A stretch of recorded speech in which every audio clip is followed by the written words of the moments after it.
Hello everybody, this is video number 3. This video is we're going to lay some block. I mixed the mud, I mixed it in a mixer, and mixing the mud is important to get it the right consistency. You don't want it too wet and too dry. You don't want dry clumps in it either. I'm going to put it down for a second. Okay, sorry about that. Anyway, so you got your brick trowel.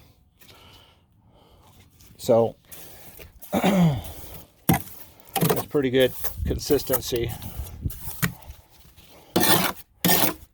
Now, when you put it on your trowel, you want to, let me put it up here, over here.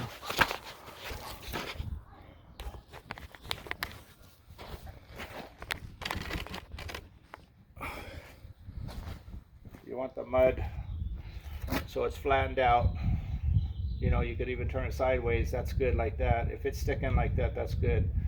And then what you do is you put it on there like that. It takes a little practice. You know, I've been doing it for a few years, so it looks easy, but sometimes the mud will fall off, and or you might get too much on in one place. But anyways, the thing is not to get it on the block.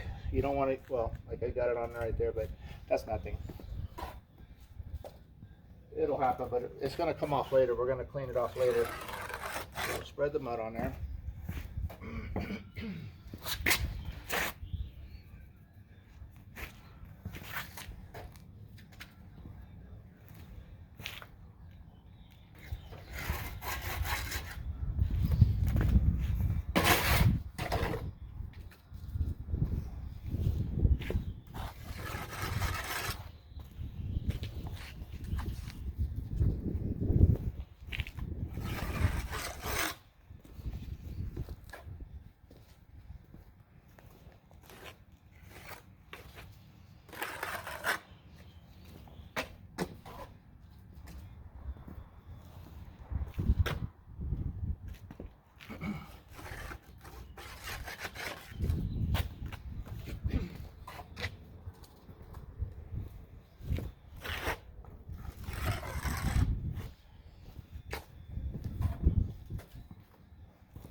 Okay. Now, got the mud on there. Now on the half block, you got to get it on the end and on the other part too. And so the block will sit on both the width of the block, which is the middle of it, and also on the end too. So now we're ready to lay. We're going to lay the inch here.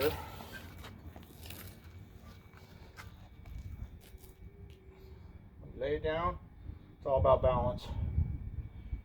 You want to lay it, you don't want to drop it, you want to go real slow. Oh, don't want to do that. Anyways, so you got your torpedo. You want to level it up both ways. Got to start off level.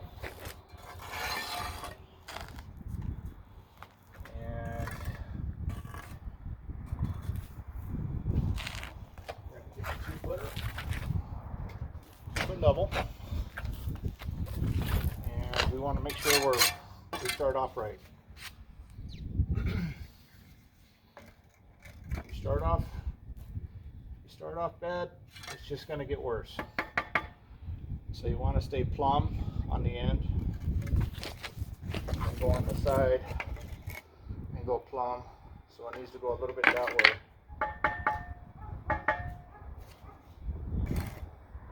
Perfect. I'll set that half over there, and then we're going to put up some chicken legs.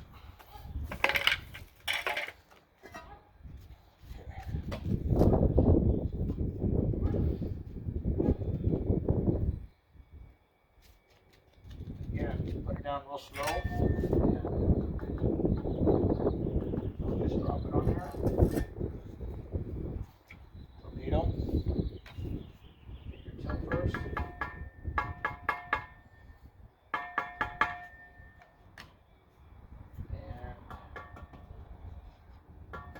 top of the block, and then get your level, and just make sure you're plumb, which we're level off. Now, that's good. Now, we're going to get the chicken legs.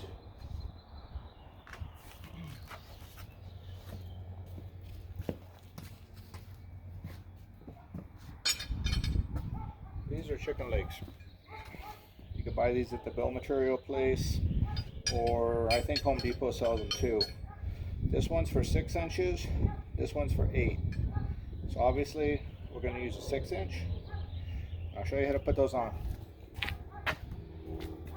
Now, we're not going to tie it on real tight, for obviously we don't want to move the blocks. But for this, you don't need it real tight and you won't move the blocks. So what you want to do is put it like this, put it on the top, and then wrap it around, and then put it right there. You're good. Now this one's easy. You just wrap it around twice, then you pull it to the front, in front of the hook. See that?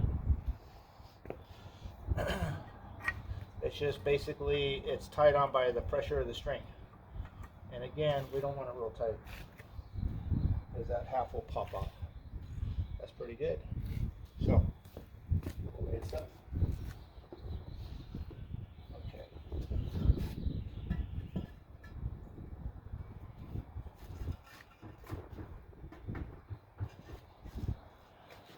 When you lay it, you want to make sure you're real tight against the other shell.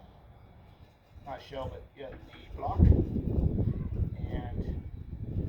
again, it's all about balance. It's not how many you lay, it's how good they're laid.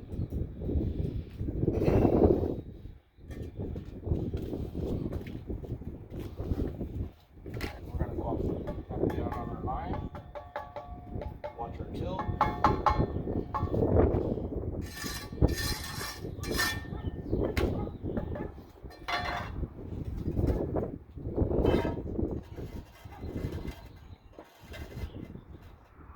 Real tight against the other block.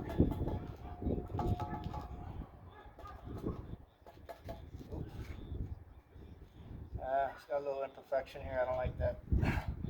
I'd rather have that on this side so they don't see it. So flip that around. Put the skinny side down. Customer don't want to see that for their whole lives. I'm very picky about chip blocks. There's a lot of guys, they don't care, but I do. I think if the customer's paying for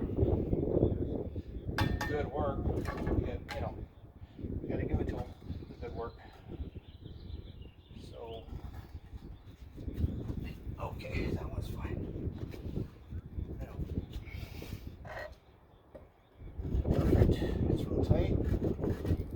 Gotta very carefully hit both sides.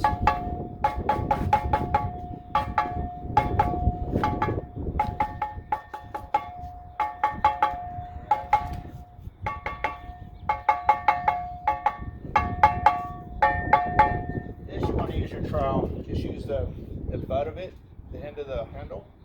I like a wood handle. These are the best. Some guys like plastic handles. Those are fine.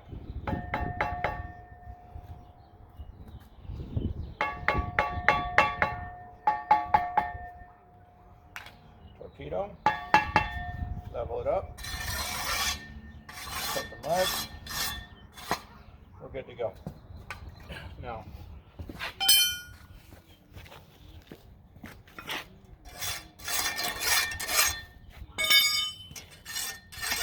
the block's pretty clean too.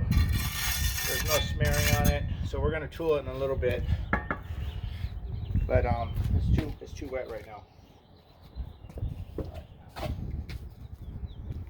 Once you get off the first and second course, it gets a little easier. Again, it's about quality. You know, it's not how many. I have another job we're doing, and someone built a wall, and oh my God. I mean, I think it's pretty bad. But anyways, if you just use a string, and if you're gonna do a wall that's like 50, 20 feet long or longer or anything like that, really anything over 10 feet, you want to use a laser level or a transit level and make sure that you're level.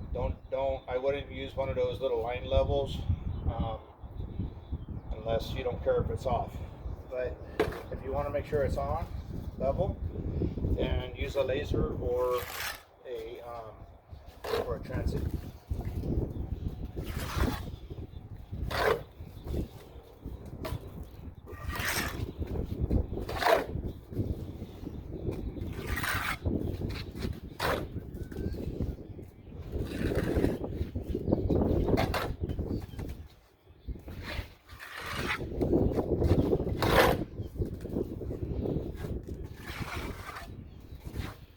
Okay, now we're going to have the half on the end here, so we'll get all those blocked.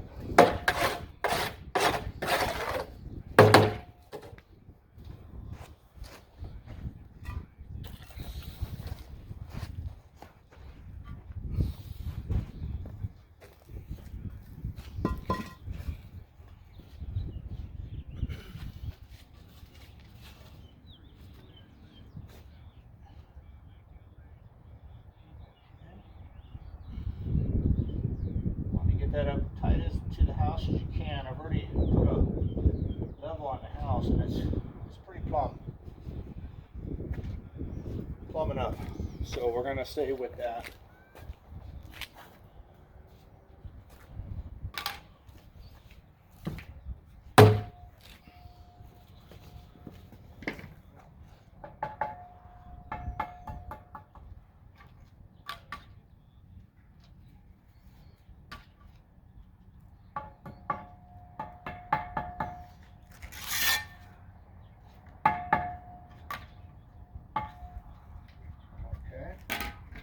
Level it up.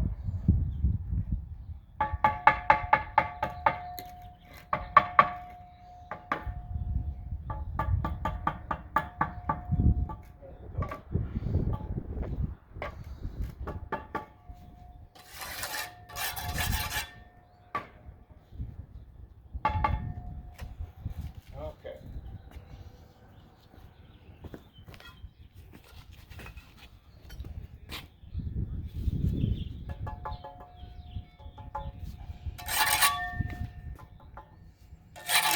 Just eyeball it straight down. Watch your corner.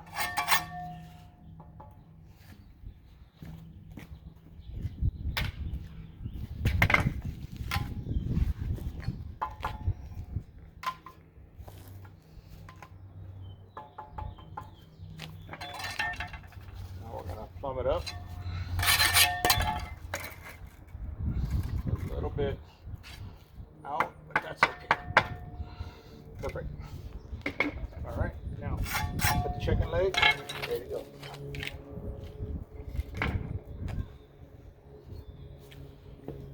Now they should be set to go from the last time. So, because it's the same spacing. But maybe not. It is, but it fell off the chicken leg. Okay, so you don't want it too tight. It's about right there. Good. All right.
Okay, so we got 2 courses up, so that's 3 total.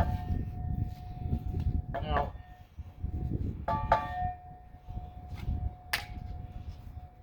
use torpedo, make sure you're level, and there you go. Now, what I do is, I want to show you something.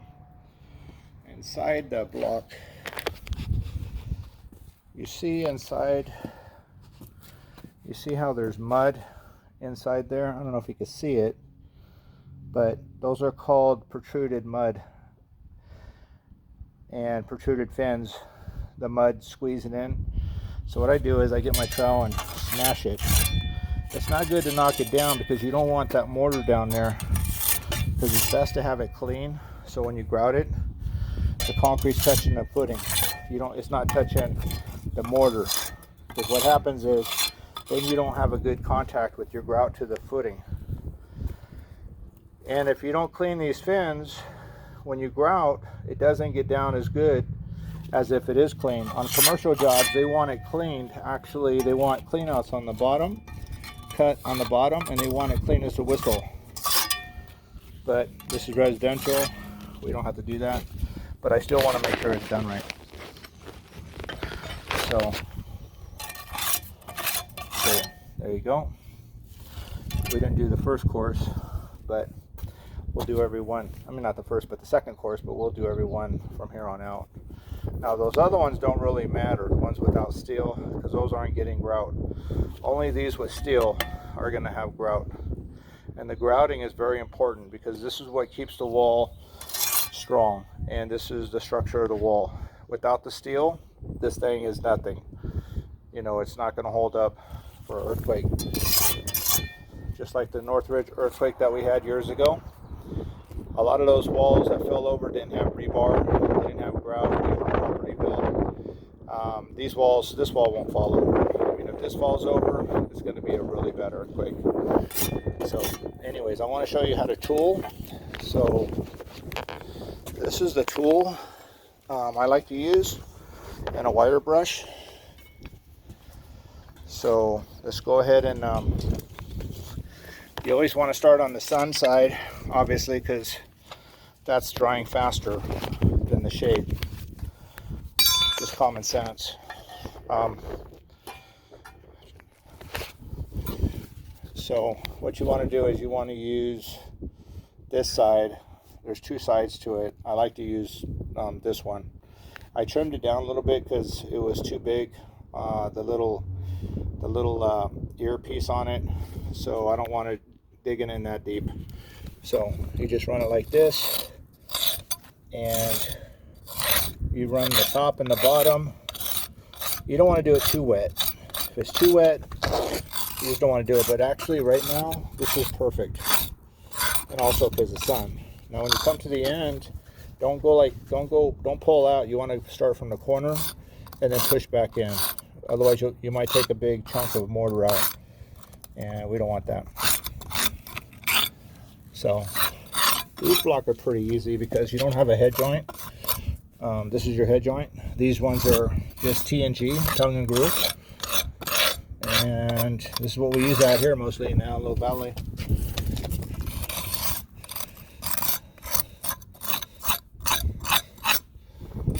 That one's CS too wet, the top one. So like this, just knock that stuff off. You know, the detail on it is very important. You could lay it good and do a bad detail job, and it could look bad, and vice versa. You could do a good detail with poorly laid block, and it'll look bad too. So you really want to lay the block right, and you want to tool it right because it's cosmetic, and you want to make it look good. So like I said, it doesn't matter if this wall is 50 feet long, 500 feet long, or 6 feet long like this one, to block this equipment and the wind coming through here. The principle is the same. And also, if you do a wall that's over 50 feet, I would recommend you do a cold joint in the wall, because if you don't, the wall will crack probably at about that area, about 50 feet. So if you did a 100-foot long block wall, like this block wall over here in the back, they should have a control joint on it, the builder, whoever did the block wall. And I don't see one actually, but from that corner to over here, they should have a control joint like right in this area. And if you don't, the wall will crack, you know, straight through. It's like a big slab of concrete. You want to put lines in it, your score joints. Yeah, there's nothing here. You want to put a score joint in your concrete, the same reason. If you don't put score joints, what happens to concrete? It cracks. So this wall probably is cracked, but I'm not going to go and search it out. But it's recommended to put control joints every 50 feet. And what you do is you stop the wall, you put half blocks, and you just have a cold joint running straight up. And that's what you do. So okay, anyways, I'm going to go ahead and stop the video, because I think you guys get the idea, you know, what's going on here. And I'll do a fourth video as soon as I get it built up, and then I'm going to put rebar in there and grout it and show you how to do that too. Okay, thank you very much. I appreciate you watching. Hope it's helping some people out here. Thank you.